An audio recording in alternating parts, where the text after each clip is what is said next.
Hello दोस्तों, this is Vishakha Dagar coming up with next round of news simplified, जहाँ पे हम कोई एक न्यूज़ लेते हैं और उसके सभी पहलुओं से आपको रूबरू कराते हैं। कहते हैं कभी विदेशी से पूछा जाए कि इंडिया कैसी कंट्री है, then they think of diversity, कि बहुत ही विभिन्न देश है। इसके साथ वो बोलेंगे oh Taj Mahal, which is a sign of love. लेकिन जब ये दो चीजें आपस में मिट जाती हैं तो कहते हैं हमारे देश के लिए ही प्रॉब्लम खड़ी हो जाती है।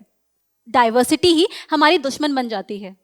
मुद्दा और सेंसिटिव हो जाता है जब ये डाइवर्सिटी आपस में शादी करने लगती है, वो चाहे इंटरकास्ट मैरिज हो चाहे इंटर रिलीजियस मैरिज हो। और जब रिलीजन की बात आती है तो मैटर और सेंसिटिव हो जाता है। आजकल तो आप सुन ही रहे होंगे ये लव जिहाद चल रहा है, या इस तरीके के रिलीजियस कन्वर्शन नहीं होने चाहिए, हमें अपनी कम्युनिटी के नंबर को प्रोटेक्ट करने की जरूरत है। आज हम उसी लाइन्स पे अपनी न्यूज़ लेकर आ रहे हैं, दैट इज एंटी जिहाद law. This was in news recently because Delhi high court ने एक गुजरात का जो लॉ था एंटी जिहाद लॉ, उसके बहुत सारे प्रोविजन को स्ट्रक डाउन कर दिया। तो आपके जहन में भी बहुत सवाल होंगे कि पहली बात, एंटी जिहाद लॉ की जरूरत क्यों पड़ी? दूसरा, अगर ये लॉ है तो उसके प्रोविजन क्या है? तीसरा, हाईकोर्ट ने कौन से प्रोविजन को स्ट्रक डाउन किया है? चौथा, इस न्यूज का ओवरऑल सिग्निफिकेंस क्या है? इन चारों के बारे में ही हम डिस्कस करेंगे इस न्यूज में। तो सबसे पहले शुरुआत करते हैं बैकग्राउंड। अगर बैकग्राउंड देखा जाए तो आज़ादी के टाइम पे इंडिया ने कुछ ऐसा फेस किया था जो कि किसी नेशन को नहीं करना चाहिए। दैट इज, इंडिपेंडेंस के टाइम पे हमने कम्युनल वायलेंस और राइट फेस किए थे। उसके बाद जो हमारे रिलीजियस लीडर्स थे या फिर जो हमारे पॉलिटिकल लीडर्स थे, उनके सामने एक मुद्दा खड़ा हो गया था कि जो नया भारत बनेगा वो कैसा बनेगा। स्पेशली जो नया भारत बनेगा उसमें इतनी विभिन्नता है, उसमें शांति किस तरीके से स्थापित की जाएगी। तो कुछ लीडर्स ने कहा था कि you have to promote the interfaith marriage. आपको शायद इंटरफेथ मैरिज प्रमोट करनी पड़ेगी जिससे कि ये जो इंटॉलरेंस है वो खत्म हो सके। हमारे अंदर दूसरों के लिए स्केप्टिसिज्म तब तक रहता है जब तक हम उन्हें जानते नहीं हैं। आप थोड़ा जानने की कोशिश कीजिए, मे बी आपके अंदर जो स्केप्टिसिज्म है वो चला जाए। इसी वजह से दे प्रमोटेड दिस आइडिया। और इंडिपेंडेंस के बाद हम स्पेशल मैरिज एक्ट लेकर आ गए जिससे कि इंटरफेथ मैरिजेस आसान हो जाए। ये तो थी आज़ादी की कहानी। वो दौर था जब हम ऐसी शादियों को प्रमोट करते थे पॉलिटिकल लेवल पे, बट ये कहानी हमेशा ऐसी नहीं रही। आगे के दौर में कुछ ऐसा हुआ कि इंटरफेथ मैरिजेस होने लगे वेरियस रीजंस की वजह से। जैसे हिंदू मैरिज में मोनोगमी हुआ करती थी कि एक इंसान एक ही से शादी कर सकता है, तो वो अपने आप को कन्वर्ट करने लगे जिससे कि दूसरी शादी कर सकें। जैसे आपने मिस्टर देओल की कहानी तो सुनी होगी, हेमा मालिनी, और बाकी कहानी भी आपने सुनी होंगी। इसी के साथ लेकिन हिंदुओं के जहन में एक सवाल आने लगा कि मुस्लिम पर्सनल लॉ में कहा गया है कि अगर इंटरफेथ मैरिज होती है तो रिलीजियस कन्वर्जन जरूर है। हिंदुओं ने बोला कि ये तो गलत बात है ना, मतलब इस तरीके से तो बेसिकली आप कन्वर्ट कर रहे हो, कन्वर्जन इज नॉट गुड। जिसके बाद और ये मैटर और पॉलिटिसाइज हो गया।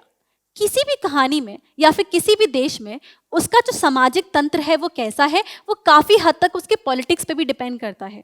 1990s ने इंडिया ने पॉलिटिकल चेंजेस एक्सपीरियंस किए थे जिसकी वजह से हमारा सोशल फैब्रिक भी हमेशा के लिए बदलने लगा।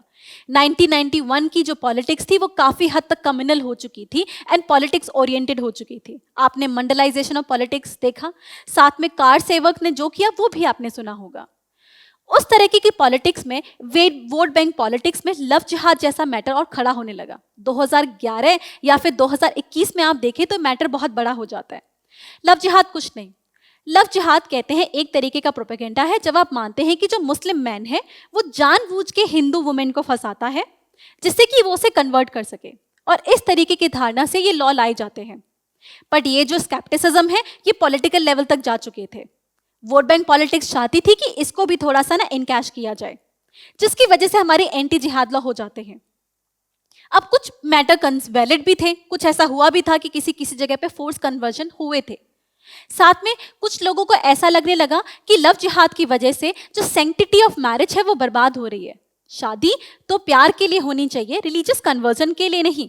तो इसको मेंटेन करने के लिए एंटी जिहाद लॉ आने लगे जिसमें बहुत सारे स्टेट शामिल हो गए। जैसे आपका एमपी, मध्य प्रदेश एक कहानी है, इसके बाद यूपी, और फिर जो रीसेंट एग्जाम्पल है दैट इज गुजरात।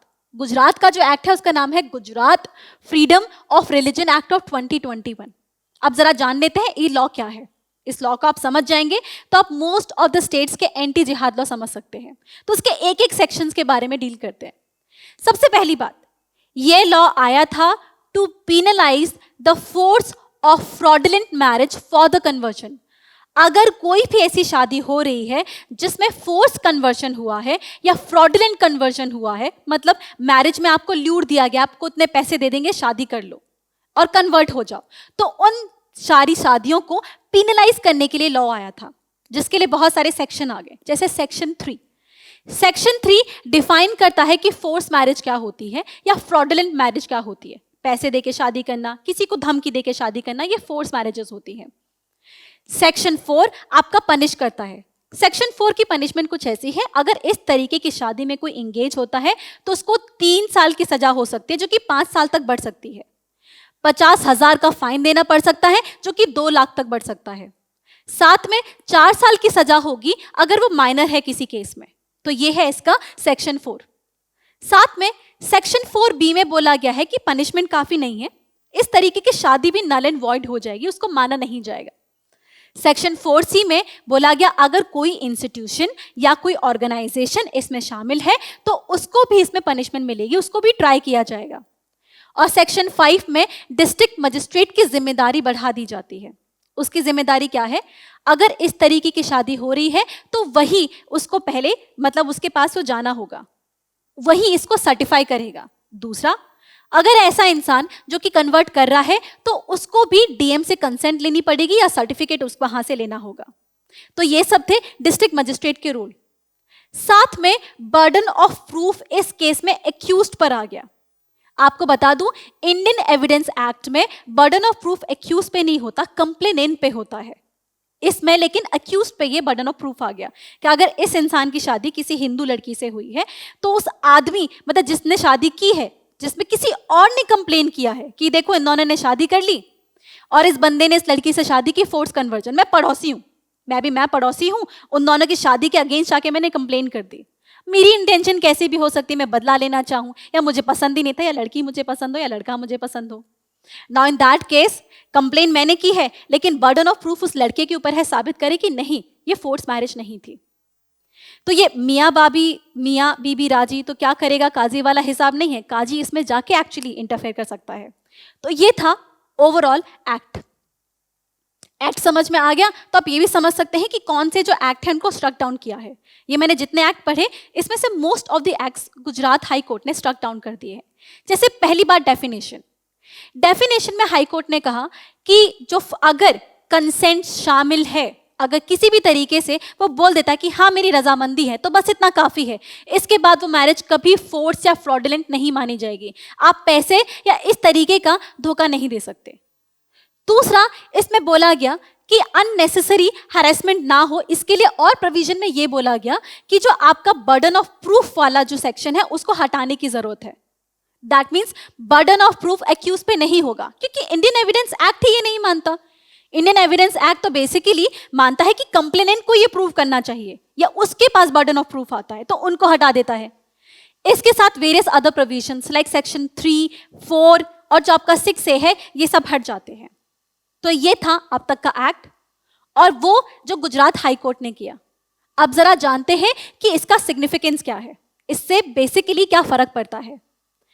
देखा जाए तो ये कुछ मुद्दे खड़ा कर देता है। मुद्दा ये है कि हम दिन पर दिन देख रहे हैं कि पॉलिटिसाइजेशन की वजह से या पॉलिटिसाइजेशन ऑफ रिलीजन की वजह से हमारा कंट्री का सोशल फैब्रिक बहुत ज्यादा इंटॉलरेंट होता जा रहा है। वहां पे असहिष्णुता देखी जा रही है। लोगों के अंदर इंटरफेथ मैरिज या इंटरकास्ट मैरिज को सहने की अब शायद सहन शक्ति और कम होती जा रही है। हमने कहा था मॉडर्निटी की तरफ बढ़ेंगे, पर कहीं हम पीछे की तरफ जा रहे हैं। साथ में इससे यह मुद्दा खड़ा हो गया कि वोट बैंक पॉलिटिक्स या first pass the post system किस तरीके से एक सोशल हेट्रेड फैला रहा है, जो कि अब लॉ का भी हिस्सा हो चुका है। ये और देखा गया यूपी, एमपी और गुजरात में। तो इसकी वजह से जो किसी भी इंडिविजुअल के काफी सारे फंडामेंटल राइट हर्ट हो रहे हैं। जैसे आर्टिकल 19 जो कि आपको फ्रीडम ऑफ एक्सप्रेशन देता है। किसी भी इंसान को फ्रीडम है, वो क्या करना चाहता है, अनलेस अनटिल आप दूसरों के अधिकारों की हानि कर रहे हैं। दूसरी बात, फ्रीडम ऑफ लिबर्टी और राइट टू चॉइस, जो कि किसी भी इंसान का अधिकार है, जो कि सुप्रीम कोर्ट भी इस बात में बोल चुके हैं। और हदिया केस में भी ये बोला गया था, हदिया केस फेमस याद है ना, जहां पे a woman converted after she got married.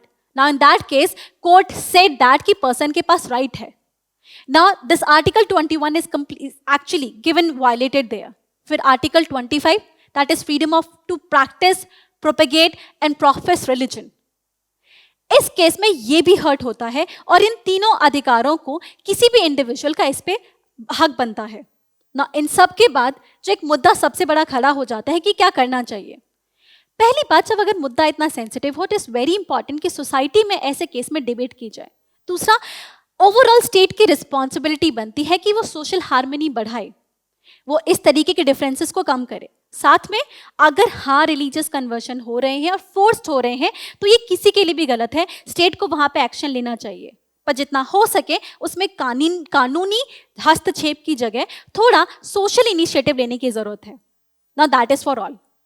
अगर आज को आपको हमारा सेशन पसंद आया तो हमें लाइक करें, सब्सक्राइब करें एंड कनेक्ट करें, because we are present on various social media platform just to help you. Thank you so much.